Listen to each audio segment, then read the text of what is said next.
중용 7장은 상당히 어려운 자들이 많이 나옵니다. 그런데 옛날에 쓰던 고어이기 때문에 요즘은 잘 안 쓰는 자들이니까 그렇게 신경 쓸 것은 없어요. 대충 옛날에는 무엇이다 이런 정도만 알면 됩니다. 대충 중용 7장은 인간의 표피적인 지혜, 그것과 참된 실천 사이의 간극, 조금 어려운데 사이간자하고 극자인데,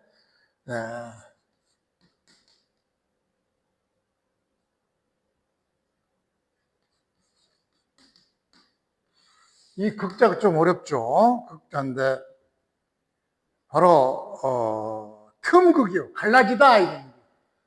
사이가 갈라지다. 그러니까 인간의 지혜와 실천, 즉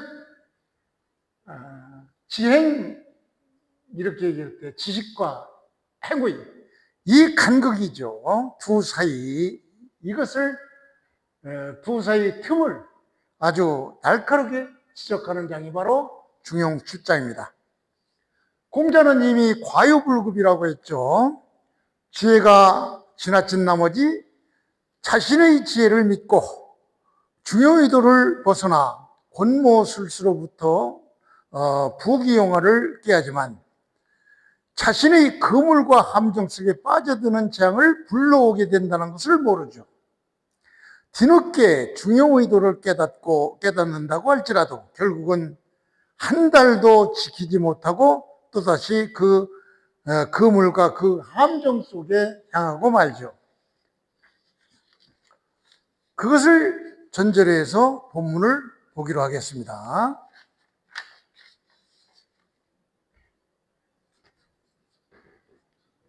자왈, 인계, 왈, 여지.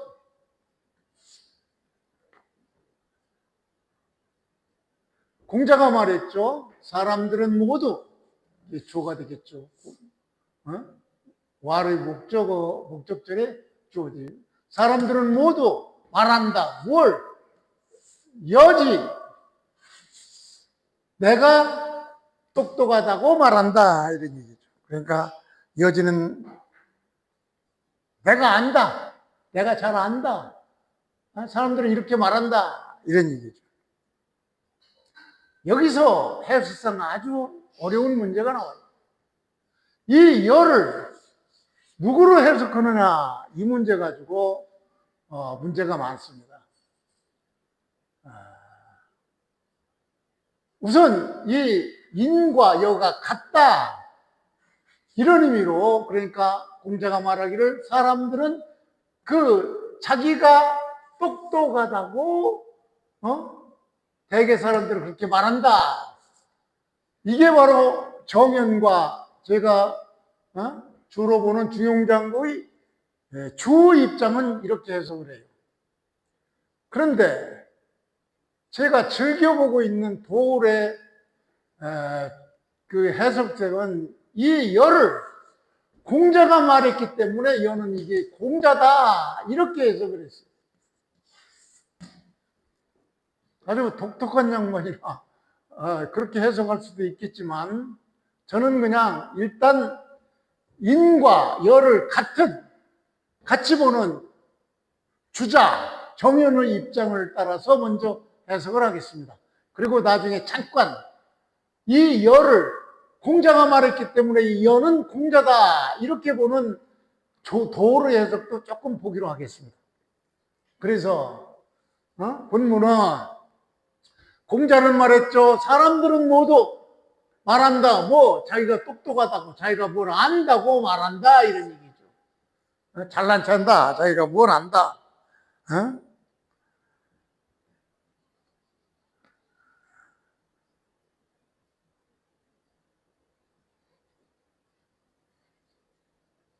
그러니까 사람들은 모두 자기가 지혜롭다고 말한다. 즉 자신이 사리를 판단할 줄 안다. 무엇이 옳고 그른지 안다. 이런 의미로 일단 주 입장에서 해석을 하겠습니다.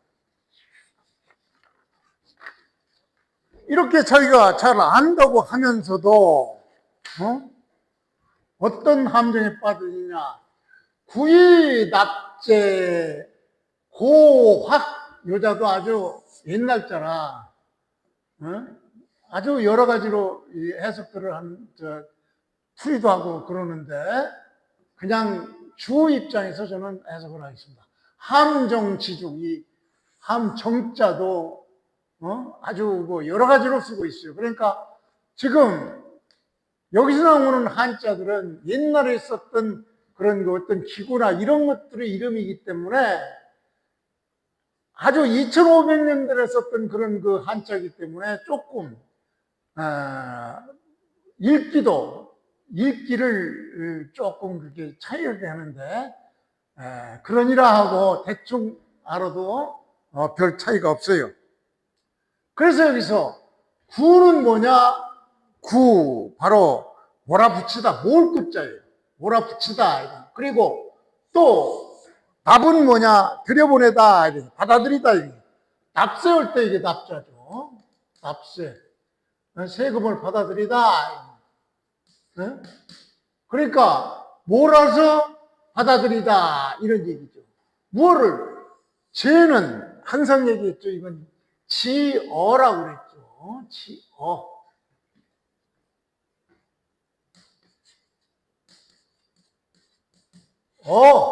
원모세 이런 얘기죠. 여기서부터 전치사 거니까 고확, 고화 뭐 여러 가지가 있는데 이게 그물고예요. 그물과 즉 이 고는 고기를 잡는 그물이고 그 다음에 이 화라고 하는데 이건 덫이에요. 덫. 그러니까 고기를 잡는 그물 이건 그 육지에 있는 그 동물들을 잡는 덫이고 그 다음에 함정은 바로 동물을 빠뜨리는 구덩텅이에요. 이 정자도 뭐 어떤 때는 이런 정자도 쓰고 그랬던데 뭐 대충 뭐 같은 얘기예요.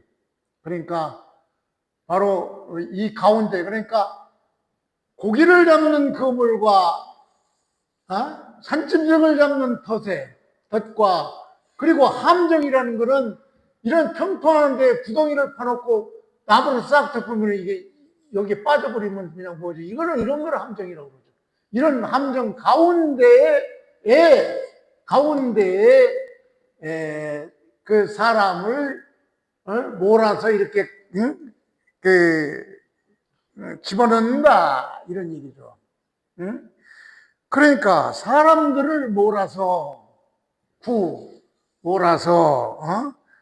이 그물과 덫과 함정 속에 집어넣어도 어떻게 돼요? 막지지피 막이 아니다 이런 얘기니까 이 부정이 나왔으니까 이게 목적어가 지에 동사 뒤에 수로 뒤에 목적어가 와 있는데 술목이 되는데 이게 부정이 나올 때는 앞으로 나오는데 목적어가 앞으로 나왔어요. 그러니까 이런 함정에 빠진 것을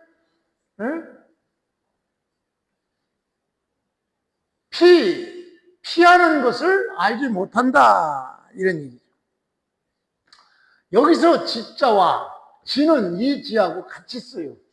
옛날 거니까 이 지하고 지혜와 그리고 이 피도 이 피하고 같이 써요. 그러니까 이 지로도 해석하고 이렇게 별 차이가 없으니까 이렇게 그 사람들은 자기가 똑똑하다고 하면서도 이런 그물이나 덫이나 함정 속에 몰아서 갇히게 하는데도 그 피하는 것을 알지 못한다 이런 얘기죠. 자기들은 이렇게 똑똑하다고 하면서 이 함정으로 그 함정 속에 들어가는 것이 뭐 세 개죠. 바로 그물과 고기를 잡는 그물, 지상에 있는 덫, 함정의 가운데에 몰아서 갇힌다. 이것도 모르는 사람들이 똑똑하다 똑똑하다고 한다 이거예요. 이렇게 갇혀 있으면서도 또 이 갇히게 되는 것도 또 피하는 것도 모르는 사람들이 똑똑하다고 한다 이런 얘기죠. 응? 그래서 사람들은 되게 똑똑하다고 말을 하는데도 불구하고 똑똑하다고 해서 자기가 이제 똑똑하니까 택고 중용을 택해요.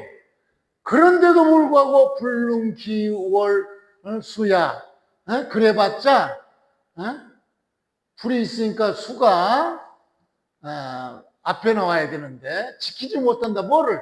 기월 한 달을 지키지 못한다 이런 얘기예요.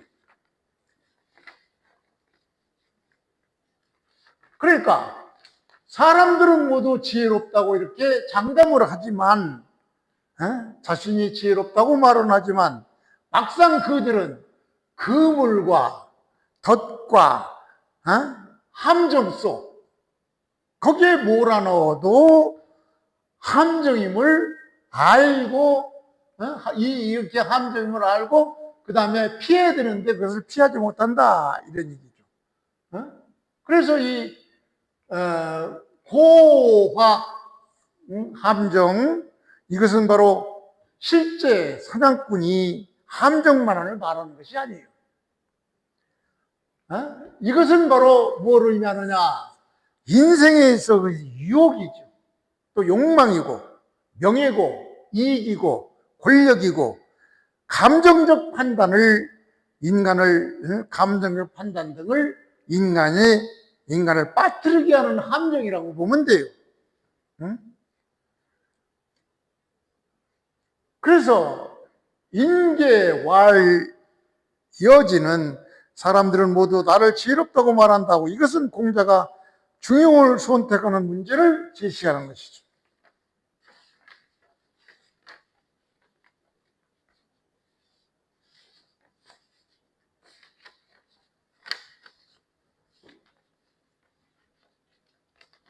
그래서 택호중용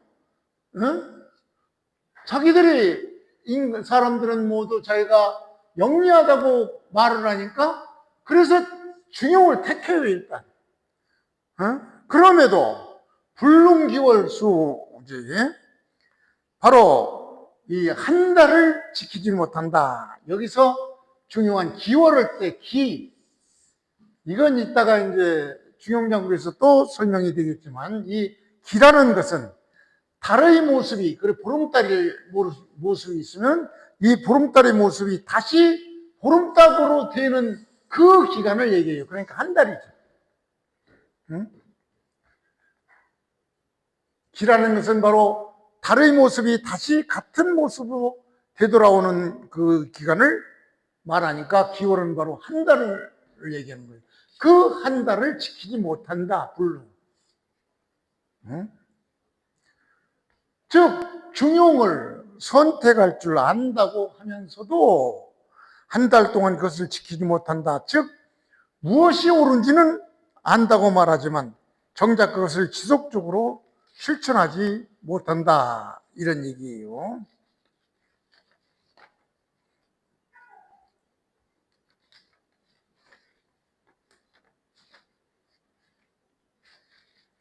그러니까 사람들은 모두 자신이 지혜롭다고 말을 하죠. 인계왈여지. 막상 그들은 그물과 덫과 함정 속으로 몰아넣어도 그 함정을 피하지도 못하죠.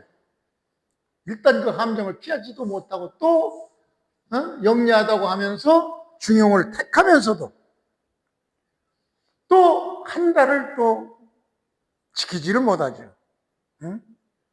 거듭 말씀드리지만 이 고확 이건 현대어로는 획득할 때 획이라고 읽어요. 고확 함정 이것은 바로 아까도 얘기했지만 실제 사냥꾼의 함정만 그게 의미하는 게 아니라고 했죠. 중요하니까 한 번 더 강조해서 말씀드리죠.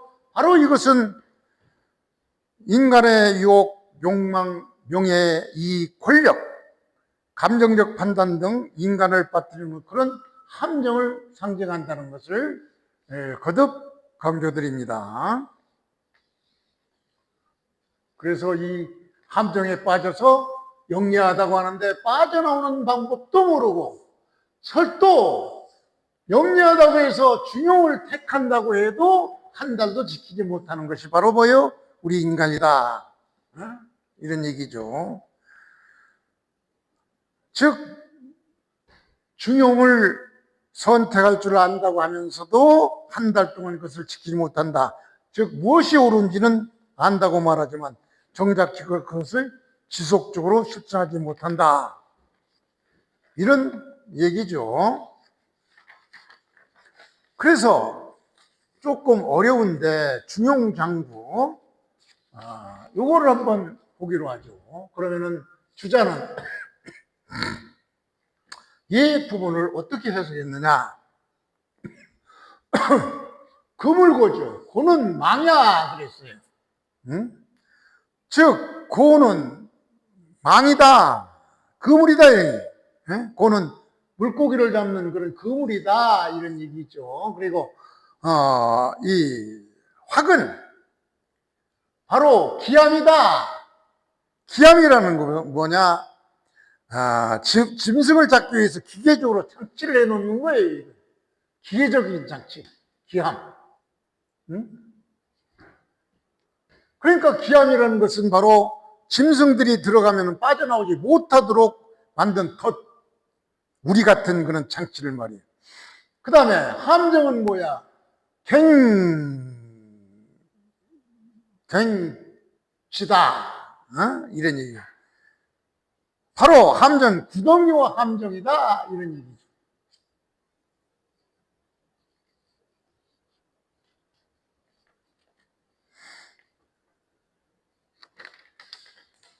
그래서 개소이, 엄치, 금수자.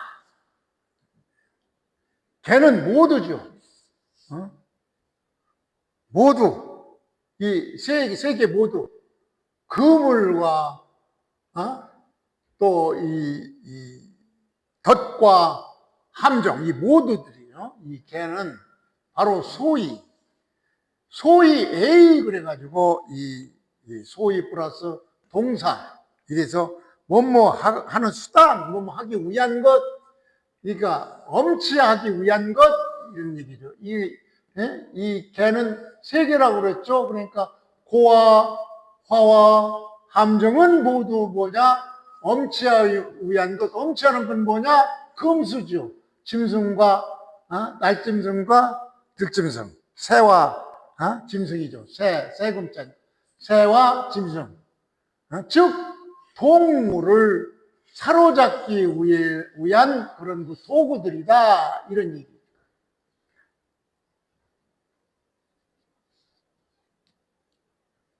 그러니까 금수 모든 새와 짐승을 엄치 사로잡기 위한 것들이다. 뭐가? 고와 화와 함정이. 그런 얘기죠. 그러니까 요 얘기는 바로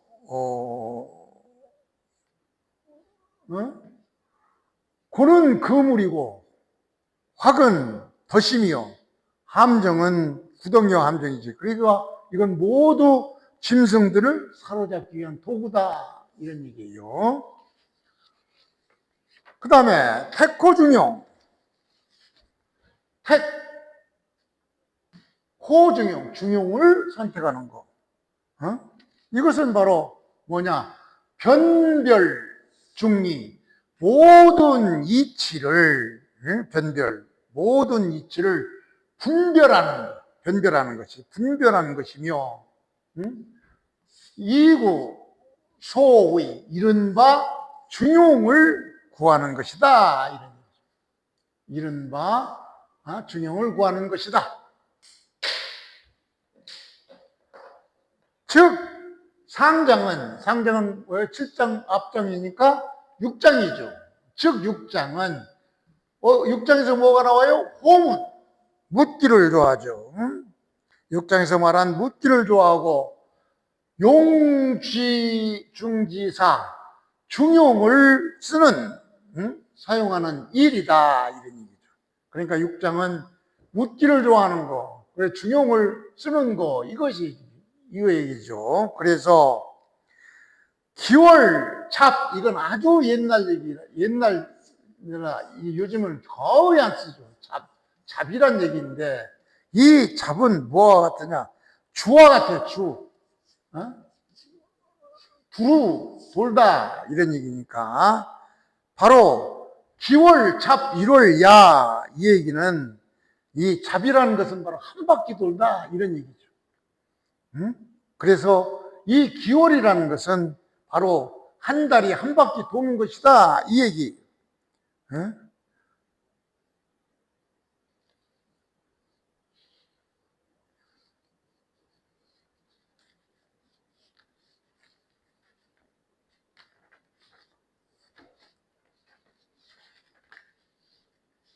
그래서 언지화, 재앙을 안다는 것은 재앙을 알고도 위험을 알고도 그러죠.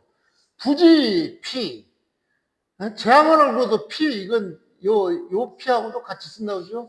피함을 알지 못하고 또 이황 이거는 무엇을 가지고 비유하다 비와 동일하다고 그래요. 이 고인데 비하면 이런 얘기. 무엇을 가지고 몸에 비유하자면 이런 얘기. 능택이 불능수 바로 능택 택하는데 능하고 택할 수도 있고 그러나 지키지는 못한다 이런 얘기죠. 즉 중용을 선택할 수는 있지만 지키지 못하는 경우에 견주어서 말한 것이죠. 그래서 개부득의 지야 모두 모두 지라고 지라고 할 수가 부득 없다 이런 얘기. 모두가 안다고 그런 사람들 모두 진정으로 안다고 할 수가 없다 이런 얘기죠. 다시 말해서 이것을 정리하면은 이렇습니다. 지는 단순한 지식이 아닙니다. 위험을 알면 피해야 하고 또 중용이 옳음을 알면 선택해야 하고 선택을 했으면 지속적으로 지켜야죠. 이것이 지지. 따라서 능택이 불능수하는 것은 즉 택하기만 하고 그것을 지킬 수 없다면 그것은 완전한 지가 아니에요. 그러니까 지라는 건 그냥 안다 그런 개념이 아니죠. 바로 알면 피하고 또 중용이 옳음을 알면 선택하고 선택했으면 그것을 지키고 이것이 지혜예요. 택하고 중용을 택했다고 해서 그것을 지키지 못하는 그것도 완전한 지가 아니다 이렇게 보는 거예요. 그래서 중용 7장은 단순히 중용은 지키기 어렵다 이런 말보다 한 단계 더 깊습니다. 아는 것과 진정으로 아는 것은 다릅니다. 그리고 주의 관점에서는 진정한 알면 실천으로 검증이 돼야 되겠죠. 그래서 지혜에 대한 인간의 오만과 착각에 대해서 공자는 7장에서 인간이 가장 근본적인 착각은 아는 것, 지, 그것과 삶으로 살아가는 것, 행, 그것의 불일치를 지적합니다. 그래서 본문에서는 두 가지 비유를 댔죠. 영리하다고 하는데 사실 영리하지 못한 거. 첫째, 함정에 들어가서 가는 지혜 있는 자들. 함정에 들어가면서도 그것을 모르는 지혜 있는 자들. 또 그들은 그물과 함정으로 들어가면서도 그것을 피할 줄도 모르죠. 여기서 함정은 세속적인 욕망이나 명예나 권력, 잔머리를 뜻한다고 그랬죠. 그래서 이것을 현대인들의 적용해서 한번 봅시다. 현대인들은 자신이 매우 똑똑하다고 생각하며 눈앞의 이익을 추구합니다. 하지만 그 이익이 자신을 얽매이는 그물이나 함정이라는 사실을 정작 알지 못하죠. 자칭 지혜롭다는 사람들이 지혜는 자신을 위험에서 구하는 진정한 지혜, 이걸 대지라고 그러죠. 진정한 지혜가 아니라 자신을 사지로 몰아넣는 얄팍한 깨, 소지죠. 이게 불과하다고 공자는 경고하는 것입니다.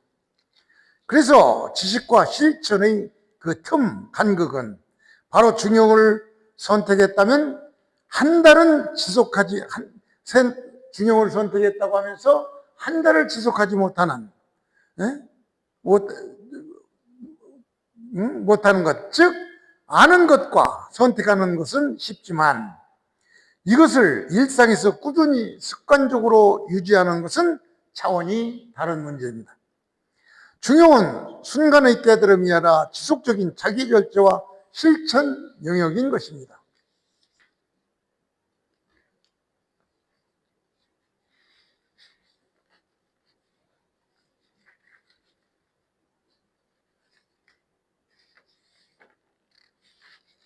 자,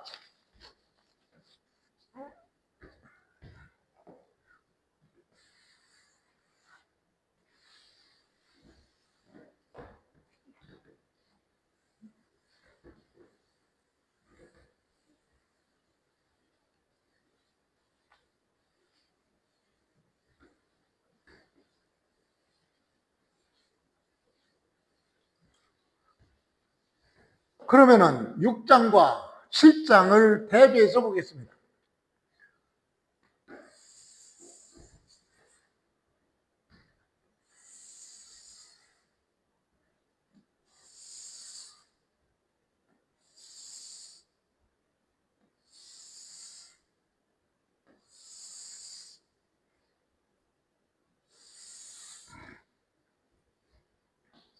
육장은 순임금을 얘기하죠. 위대한 우리 성왕인 순임금. 이에 비해서 7장은 보통 사람들을 의미하죠.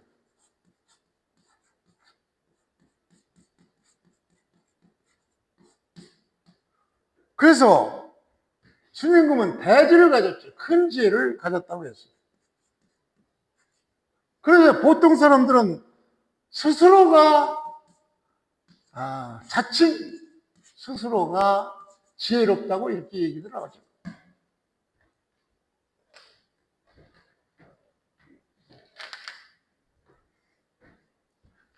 그래서 여기서 참된 지혜는 뭐냐? 6장 순임금의 참된 지혜는 지혜를 얘기하는데 보통 사람들은 이 참된 지혜를 자기가 안다고 이렇게 착각을 하고 있죠. 자기가 안다. 그래서 순임금은 자기가 많이 알면서도 사람들한테 묻지요. 그러나 현대인들은, 보통 사람들은 어떻게 돼요? 자기 생각에 집착하고 말죠. 묻지를 않고 자기 생각에 집착하고 말고. 그 다음에 순임금은 잘 이어냈죠. 가까운 사람들이 말을 살폈죠. 참 이어나는데, 그러나 현실을 제대로 살피지를 못하죠, 현대인들. 순임금은 집양단했죠. 양극단을 전부 보살폈죠. 다 살폈죠.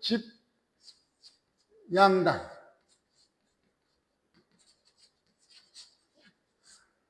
그러나 보통 사람들은 한쪽으로 치우쳤죠. 또 순임금은 용기중이었죠. 용기중, 중용을 선택했죠. 그러나 보통 사람들은 중용을 선택해도 지속하지를 못하죠. 그래서 순임금은 지혜가 행동으로 나타났지만 현대인들은 지가 행동으로 나타나지가 않습니다. 지혜일치가 아니죠.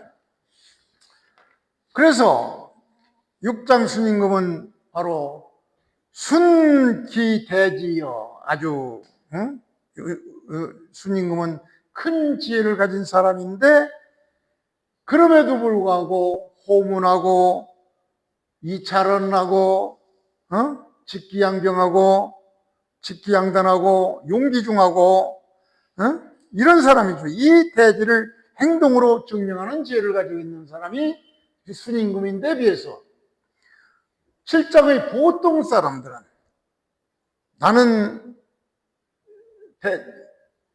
여지다, 나는 뭘 안다 이렇게 말하면서도 막지지 피야, 함정을 피하지도 못하죠. 또 택호중용, 중용을 선택할 줄은 알죠. 그러나 불능기월수야, 한 달도 지키지를 못하죠. 그래서 주인은 개부득의야지, 즉 그것은 참된 지라고 할 수가 없다, 이렇게 얘기를 했던 것이죠.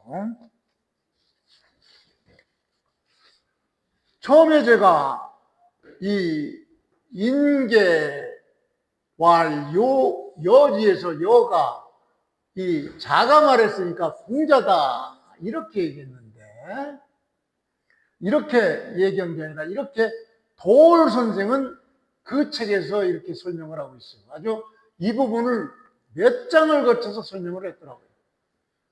그래서 그 설명 중에 이렇게 그물이나 함정에 그 빠져드는 그 어리석음, 자기도 그랬다 이런 얘기죠.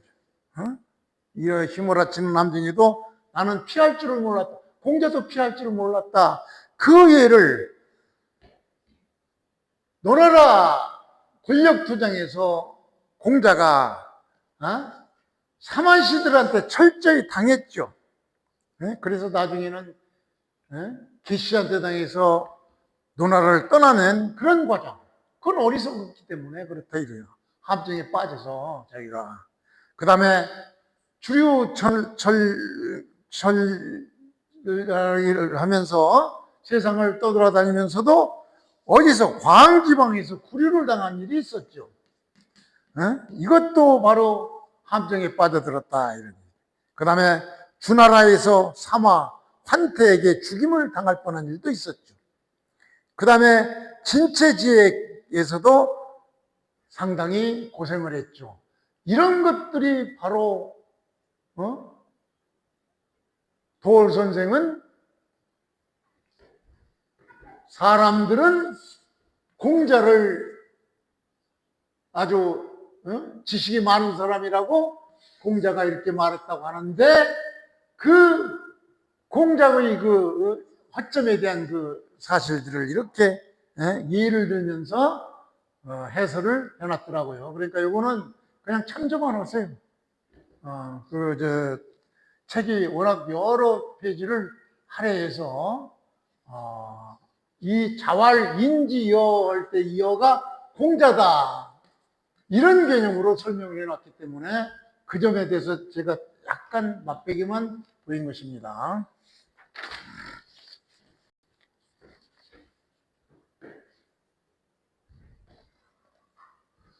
중용 8장은 역사적 배경을 조금 알아야 됩니다. 이 구절을 깊이 이해하려면 공자와 그의 수제자인 안회라고 여기서 나왔는데, 그 두 사람의 관계 그리고 당시의 시대 상황을 조금 살펴봐야 합니다. 공자가 살던 춘추시대는 도덕이 무너지고 극단적인 이기주의와 권력 다툼이 횡행하던 대혼란기였습니다. 공자는 평생 자신이 정치적 이상을 펼치고자 여러 나라를 유랑했습니다. 그래서 어떤 데서는 등용될까 하다가도 등용되지 못하고 못한 적이 있습니다. 대표적인 경우가 그렇습니다. 제나라에 갔을 때 제나라 경공이 이 공자를 채용하려고 아주 적극적으로 나섰는데 제나라의 재상인 실권자죠. 안영이 적극적으로 반대를 해서 등용을 하지 못한 그런 쓰라린 아픔도 있었고, 그 다음에 초나라에 가서는 초나라 왕이 이 공자에게 700리 땅을 주면서 특별 대우를 해주려고 했어요. 그런데 그 당시 실권자인 영윤 자서가 이 공자의 학당에는 자로 같은 아주 능숙한 예교가도 있고 많은 아내나 또 많은 그 실력자들이 있는데 이들한테 맡기면은, 더구나 700리라는 땅을 주고 맡기면은 어떤 일이 벌어질 거냐? 주나라는 원래 은나라의 제후국이었을 때 백리라는 조그만 제후국이었습니다. 그럼에도 불구하고 인재들이 많아서 은나라의 주왕을 물리치고 무왕이 이 백리라는 작은 땅을 가지고도 은나라를 멸망시키고 주나라를 건국했죠. 그런데 한참 700리라는 이런 많은 땅과 그 인재들이 많은데 이런 사람을 영입하면은 초나라 그냥 망합니다. 이렇게 영윤 차서가 반대를 해서 등용을 되지 못하죠. 이러한 절망적인 상황 속에서도 공자는 유일한 우양이자 희망이 바로 아내였습니다. 여기서 공자와 아내에 대한 설명을 조금 드리도록 하겠습니다. 제가 논어를 강의할 때는 양이 너무 방대해서 교과서에 있는 것만도 설명하기 어려워서 그 비하인드 스토리, 숨어있는 얘기를 거의 하지 못했어요. 그런데 중용은 양이 적고 이러한 그 철학적인 개념이기 때문에 비하인드 스토리를 얘기해야 도움이 될 것 같아서 이 중용을 설명하면서는 그 비하인드, 숨어져 있는 얘기들을 좀 얘기를 해드리겠습니다. 공자는 원래 천하게 자랐습니다. 그리고 아주 자유롭게 컸어요. 그리고 매우 예술적인 사람이에요. 아주 호박한 인물이고, 우선 키가 2m가 넘는다고 합니다. 그래서 거구 스타일이어서 아주 스케일이 아주 컸다고 그럽니다. 수르양도 아주 뛰어났어요. 노래도 아주 불러도 성량이 아주 컸고, 항상 사람을 압도하는 그런 힘이 거구에서부터 나왔답니다. 사실 그의 아버지 숙량월도 무장 출신이라 아주 거대했다고 그럽니다. 그러니까 아버지를 닮아서 그런지 이렇게 스케일이 컸다고 그래요.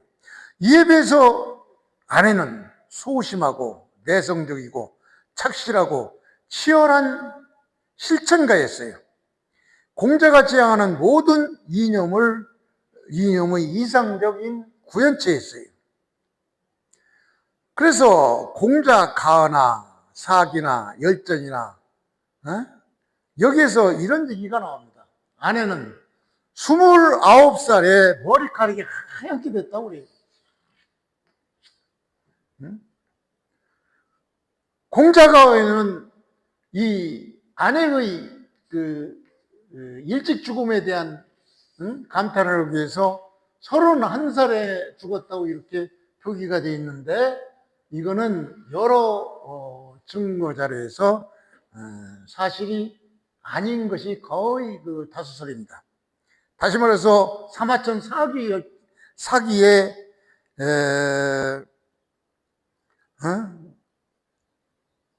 사기에는 공자와 아내의 나이 차이가 40이었다. 이렇게 얘기가 나오기 때문에 공자가 나이사이가 30이라고 그랬어. 그렇기 때문에 공자 나이 73, 4세, 2, 3세, 1세 때인가 아내가 죽었으니까 30 차이니까 41세쯤이 죽었다는 것이 거의 정설입니다. 이렇게 아내가 29 먹었음에도 한창 청년 때인데 머리카락이 이렇게 남김없이 108이 되었다고 기록해 놓은 많은 책들이 있는 것을 보면은 그만큼 그 내면의 세계가 치열했다는 것을 말해주고 있는 것입니다. 그러한 무서운 실천력 때문에 스트레스가 아주 극심해서 암에 걸려 죽었다고 이 돌은 아주 과장해서 말을 하고 있더라고요. 그 당시 2500년 전에 암이 있었는지 없었는지 모르겠지만 하여튼 제가 뭐 지은 얘기가 아닙니다. 그 책에 그렇게 나와 있어요.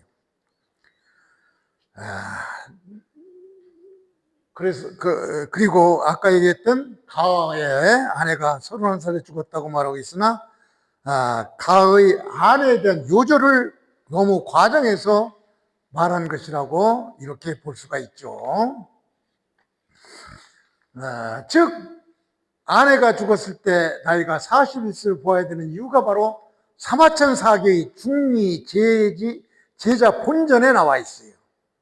여기에 공자보다 30세 연하라고 하는 것이 맞아요. 30세 연하니까 공자 나이 71세에 죽었으니까 72세인가 이때 죽었으니까 아내가 죽었을 때는 나이가 한 41세로 봐야 되겠죠.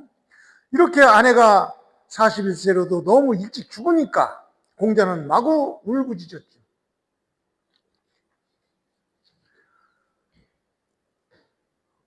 도노의 선진 8장에 그 구절에 아주 절규를 해줘. 천상이여 하늘이 나를 버렸구나. 이것을 아주 몇 번 반복하는 그런 구절이 나옵니다. 제자의 죽음이 이토록 격렬하게 울부짖는 공자의 모습은 참으로 애절하죠. 논어의 공자가 제자들이 사람 됨됨이를 말하면서 수저자였던 아내에 대해서는 이렇게 말합니다. 해야 기심삼월 불우인. 아내는 그가 결심하면은 3개월 동안은 인을 위배한 적이 없다. 이렇게 말을 하는데 바로 석 달은 4계절 중 한 계절입니다. 봄이면 봄이 3계절이죠. 이 한 계절을 이렇게 인을 위배하지 않고 지켰다는 얘기는 바로 평생 동안 중용의도를 실천할 수 있었음을 말해주는 대목인 것입니다. 이것을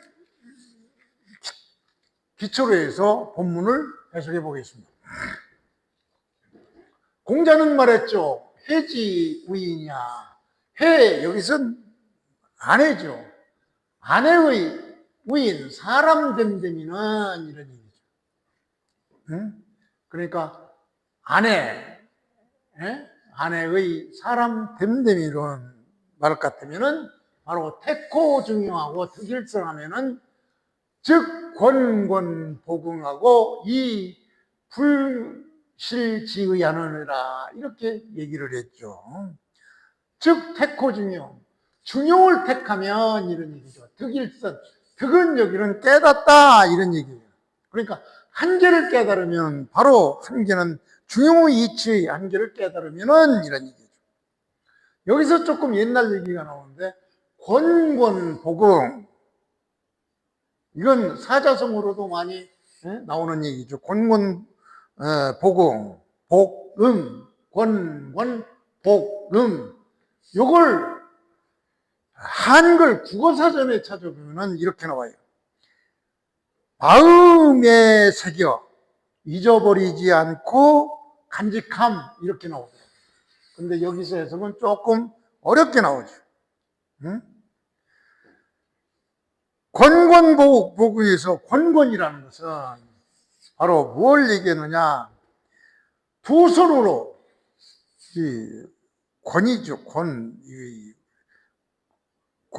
권은 바로 두 손으로 보물을 꼭 쥐듯이 이게 권권이라고. 여기서 권고는 봉지, 모 이랬죠. 붙들고 모시고 붙들는 그런 모습이다. 그러니까 권고는 바로 두 손으로 귀한 보물을 꼭 쥐듯이 이런 얘기. 정성스럽고 간절한 모습을 얘기하는 것이죠. 또 복음은 뭐냐? 깊은 곳에 복은 옷을 입자 이런 얘기, 복장. 응은 이 가슴 응입니다. 가슴 응. 응징 할 때 응징.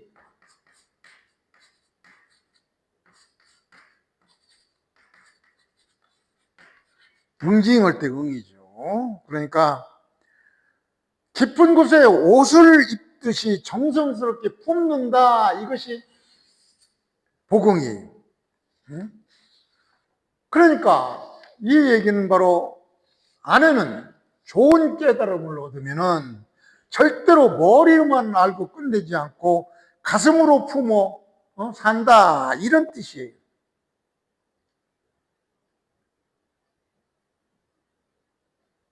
권권할 때 진심으로 고민한다 이런 얘기고, 이게 이제 이때 이 권은 뭐 태권도 할 때도 이렇게 쓰죠.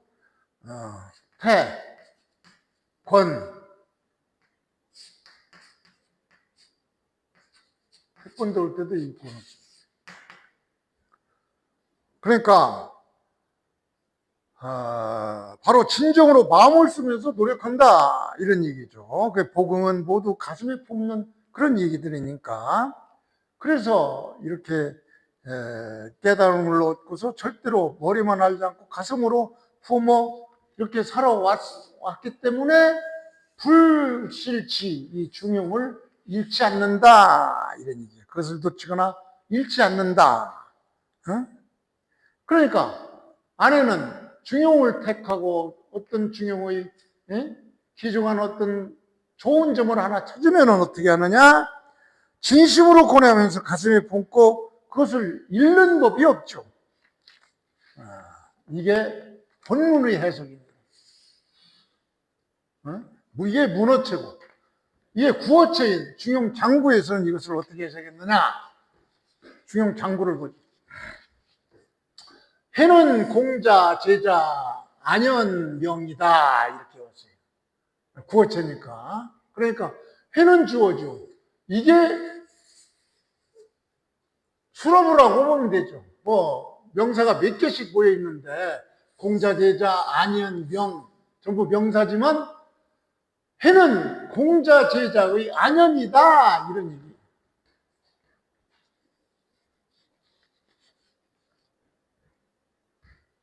그래서 여기서 나오는 권권이죠. 해석하기 어려운 권권은 봉지지 뭐다 이렇게 주인은 봤어요. 즉 권고는 받들 봉자죠. 봉지 받들고 지키는 모는 이게 모습이다 이런 모양 모자니까 모습이다. 받들어 지키는 모습이다 이런 권고는. 권고는 받들어 지키는 모습이다. 무엇을? 중용을 택해서 중용가 하나의 좋은 점을 찾으면 받들어 모신다 이런 얘기죠. 받들어 모신다, 지킨다 이런 얘기죠. 그 다음에 여기서 복은 뭐냐? 권문, 복음할 때 복은 유착자예요. 이게 저자할 때 이렇게 해서 착자. 원래 이 대중 밑에 이렇게 썼던데 여기서는 그냥 이렇게 썼던데 이 착자에 붙을 착자. 그러니까 복은 바로 붙이는 것과 같다. 같으리. 복은 바로 붙이는 것 같다. 뭘 붙이느냐? 응은 바로 뭐예요? 가슴이죠. 가슴에 붙이는 것 같다 이런 얘기죠. 그러니까 봉지, 착지, 심흉치간, 언능, 수지 이런 얘기죠. 즉 권권 복응은 받들어 지키는 것을 가슴 속에 붙여주어. 착, 흉구의 과도 흉이죠. 이게 뭐 폐 이런 얘기일 거예요. 심장과 폐, 심장 폐 사이에 붙여주는 것이다 이런 얘기죠. 봉지라는 것은. 즉